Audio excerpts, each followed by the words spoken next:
પવિત્ર શક્તિપીઠ પાવાગઢમાં પ્રથમ નોરતે ભક્તોનું ઘોડાપુર ઉમટ્યું હતું। નવરાત્રિના પ્રથમ દિવસે મોટી સંખ્યામાં ભક્તોએ માતાજીના દર્શન કરી ધન્યતા અનુભવી હતી।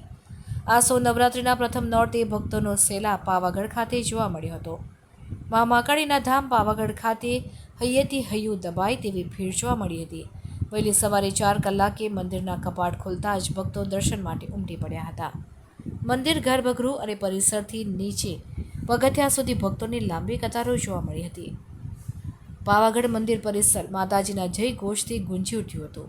પોલીસ દ્વારા ભક્તોની સુરક્ષા માટે ચુસ્ત બંદોબસ્ત ગોઠવી દેવામાં આવ્યો હતો। પાવાગઢ ખાતે 700 પોલીસકર્મી ખડેપગે ભક્તોની સુરક્ષા માટે તૈનાત કરાયા છે। ત્યારે મંદિર ટ્રસ્ટ દ્વારા માતાજીના ભક્તોની શાંતિપૂર્ણ માહોલમાં દર્શન થાય તે માટેની સગવડો ઊભી કરાઈ છે, જેથી કોઈ પણ ભક્તને અગવડ ઊભી ન થાય। પંચમહાલથી રિપોર્ટર કિરણ ગોહિલ। હું કૃષ્ણા મિસ્ત્રી સુરતથી આવું છું।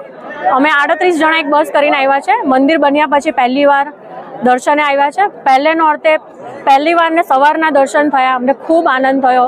વાતાવરણ પણ એટલું ભક્તિમય છે, સગવડ પણ એટલી સારી છે, સ્ટાફ પણ અહીંયાનો સારો છે, તો આનંદ થયો અમને દર્શન થઈને। પહેલે નોરતે માતાના દર્શન થયા, અમે ખૂબ લાગણી અનુભવીએ છીએ।